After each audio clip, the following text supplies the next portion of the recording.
I'm Deanna Williams, and this morning I will be presenting my action research PowerPoint, Balancing Academics and Behavior, Educating Boys in a Single-Sex Classroom for ED 692 Spring 2012.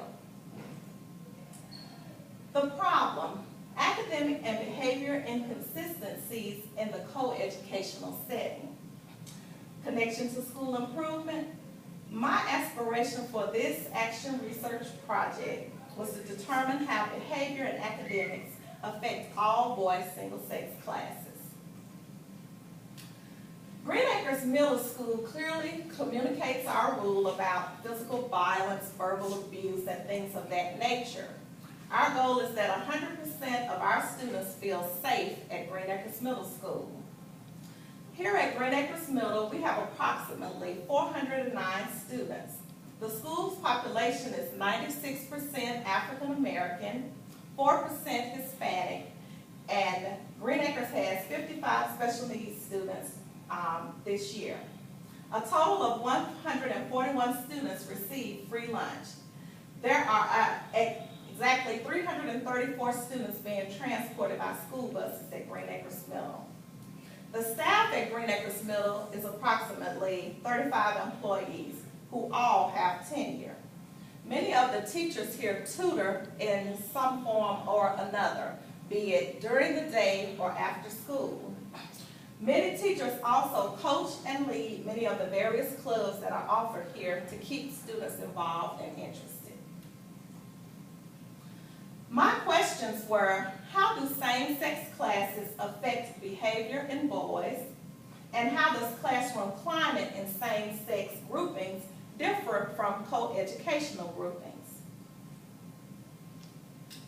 Research indicates that there are many vital factors to consider when educating boys. The recent underachievement of boys is real and requires an open mind and an array of responses. I found the gaps in literature to be there was just as much information to validate co-educational classes versus single-sex classes. Additional research of the effectiveness of single-gender classrooms is necessary, but we can all agree that we need to construct an educational environment that meets the social and intellectual needs of boys and girls. In this sample, I had 22 8th grade male students from the all-male gender class and 51 students in co-ed classes. 2 7th grade core curriculum teachers, they were in language and reading and science. 2 8th grade core curriculum teachers, science and language arts. I developed questionnaires and surveys for the teachers and students. I also observed these classes, all 4 classes, for a period of 6 weeks. My primary measure of academic achievement in the study was a pass or fail rate to validate that the young men in the all-male classes did do a little better as far as improving grades, behavior, and test scores. Scores for the all-male class represented the student passed the class. The students that were in the co-ed classes struggled with being able to pass the classes. And I feel that was due to more likely distractions.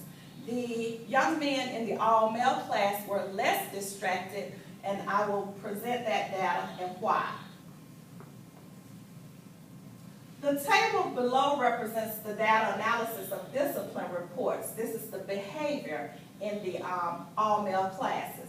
In the fall of 2011, there were only 18 in the language arts and science classes, and in the spring, we had only had 4 discipline reports and 3 in science.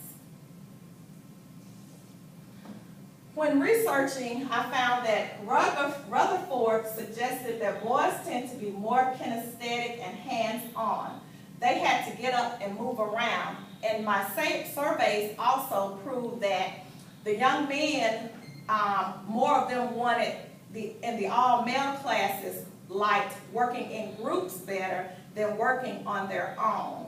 that you have to have them hands-on, up and moving about from centers to center. And I found that the 8th grade science teacher had a lot of those things going on in her class, and those young men also stated that science, that class, is their favorite class here in the 8th grade at Green Acres Middle. The conclusion is, overall, we know and we found proof that boys learn differently in the classroom. Gold stated today's classrooms are too structured, ignoring boys and their energetic nature. We find that young men tend to get in trouble more often in those co-ed classes because it's sort of stagnant, you might say, to them. It's not a lot of moving. I also found during my research that hands-on activity with the young men in both classes, co-ed and single sex, those young men tended to do better. So this also proves that young men need something more to assist them to do well on standardized tests, grades, and behavior.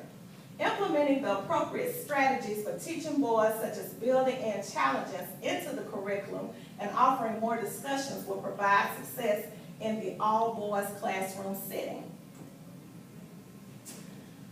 The future direction of this research is to explore this issue more closely through surveys and interviews, and absolutely more professional development for all teachers. The school needs to provide more teacher training on how to implement those strategies. Learning strategies is all well and good, but actually implementing them into our program and utilizing them will assist these young men and women with academic achievement. In order to be sure that a single-sex class of all males is appropriate instructional intervention, I would consider offering single-sex classes to students at all grade levels over a longer period of time. The young men here are in the single-sex classes in 7th and 8th grade.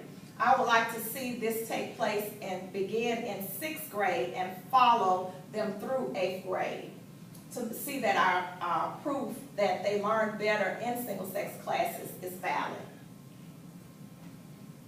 I'd like to thank you and thank those young women and men for assisting me with this project. Thank you.